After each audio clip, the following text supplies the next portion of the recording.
বন্যার পানি কমার সঙ্গে সঙ্গে স্পষ্ট হচ্ছে ক্ষতচিহ্ন।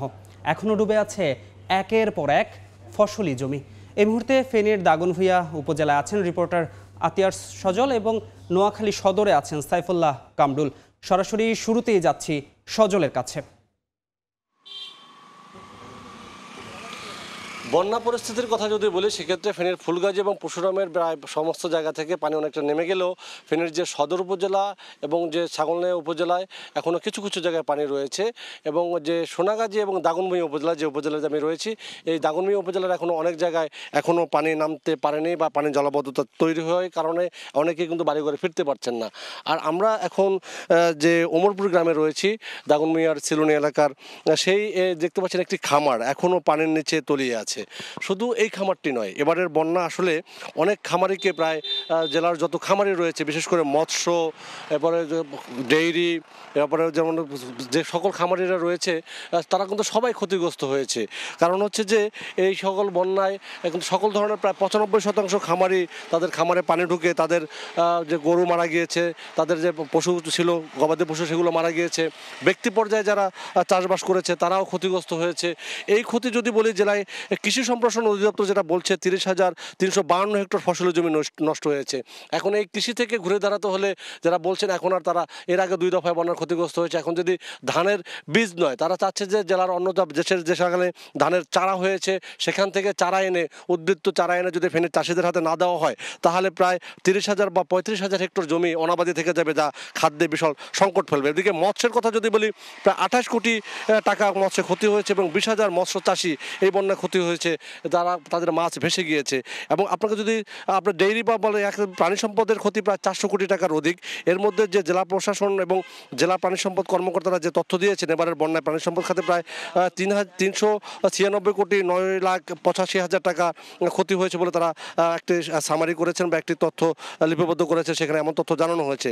বন্যার পানিতে ফুলগাজী, পরশুরাম, ফেনী সহ প্রায় এখানে 38,771টি গরু মারা গিয়েছে 359টি মহিষ, 15,588টি ছাগল, 736টি ভেড়া, এছাড়াও প্রায় 21,67,510টি মুরগি ও 1,89,472টি হাঁস মারা গিয়েছে। ভয়াবহ চিত্র। আসলে ফেনীর যে বর্তমান চিত্র, ফেনীর মানুষের যে চাহিদা, মাছ বলেন, মাংস বলেন, এইসব ক্ষেত্রে কিন্তু এখন ডিম বলেন, কৃষির ক্ষেত্রে বলেন, সবজি, এসব কিন্তু এখন এখানে স্থানীয় চাহিদা যেটা মিটাতো সেটা এখন অনেকটা শূন্যের কোঠায় নেমে এসেছে। এখন এই জেলার মানুষের যে সকল চাহিদা সেগুলো কিন্তু বাহির থেকে কিনে এসে পূরণ করতে হবে এবং এই চাহিদা পূরণ সাময়িকভাবে যদিও করে কিন্তু স্থায়ীভাবে যে ক্ষতি মুখে পড়েছে এই খাতগুলো, এগুলোকে যদি বিশেষ প্রণোদনার মাধ্যমে বা এ সকল ক্ষতিগ্রস্ত যারা রয়েছেন সে সকল ক্ষতিগ্রস্ত মানুষদের পাশে যদি দেশের বিশেষভাবে প্রণোদনা না দিয়ে এবং তাদের পাশে যদি না দাঁড়ায় তাহলে হয়তো তারা অনেকে ঘুরে দাঁড়াতে পারবে না। আমরা কথা বলেছি অনেক খামারিদের সাথে, তাদের অনেক ব্যাংক ঋণ রয়েছে, তাদের অনেক বাকি বকেয়া রয়েছে, সব মিলে তারা একটা দিশেহারা অবস্থা দেখছেন। তারা বলছেন যে এই বন্যায় তারা যেভাবে ক্ষতিগ্রস্ত হয়েছে সেই ক্ষতি নিরূপণ করে অন্তত যেন রাষ্ট্র তাদের পাশে দাঁড়িয়ে তাদেরকে ঘুরে দাঁড়াতে সহায়তা করে।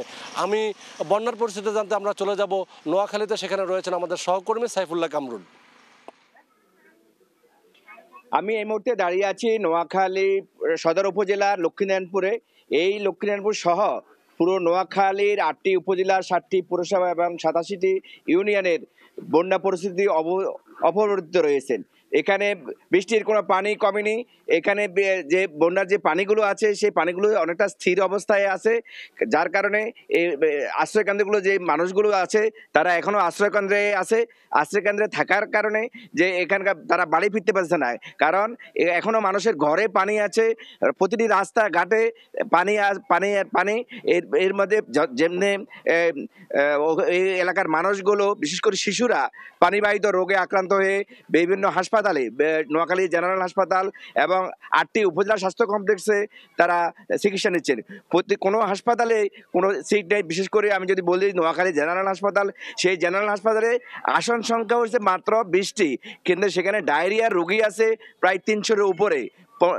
চাহিদার চাইতে প্রায় 15 গুণ বেশি রোগী রয়েছে নোয়াখালীর। এছাড়া বিভিন্ন গ্রামে এখনো বিদ্যুৎ সংযোগ হয়নি, বিভিন্ন গ্রাম নেটওয়ার্কের সংকট রয়েছে। সব মিলে আসলে নোয়াখালীর মানুষ পানিবন্দী হয়ে যে একটি মানবতা জীবনযাপন করতেছে, এটি অবর্ণনীয় এবং অকল্পনীয়।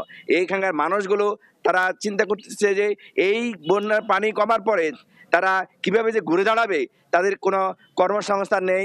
তাদের অধিকাংশ প্রায় বলা যায় যে 100% মানুষের বাড়িঘর সম্পূর্ণ বিলীন হয়ে গেছে। এখানকার পুকুরের মাছ ভেসে গেছে, মাছের ঘের ভেসে গেছে, দিঘিগুলো ভেসে গেছে। এরপরে যে জিনিসটি আছে সেটি হলো যে কৃষি বিভাগের এখানে রোপাপন এবং রোপাপনের যে বীজতলা সবে ভেসে গেছে। এই সবজির অবস্থা একই অবস্থা।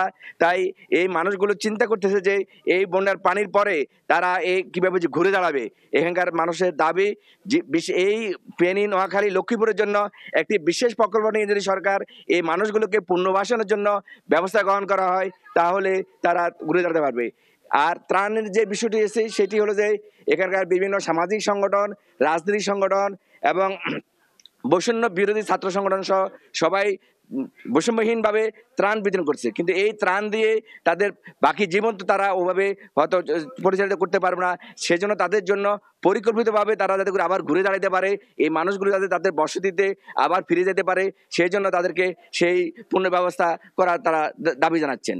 নোয়াখালীর বেগমগঞ্জ উপজেলা, সোনাইমুড়ি উপজেলা, সেনবাগ উপজেলা, কবিরহাট, কোম্পানিগঞ্জ, সুবর্ণচর, এই 8টি উপজেলার মানুষের মধ্যে তারা ভয়াবহ অবস্থা বিশেষ করছে।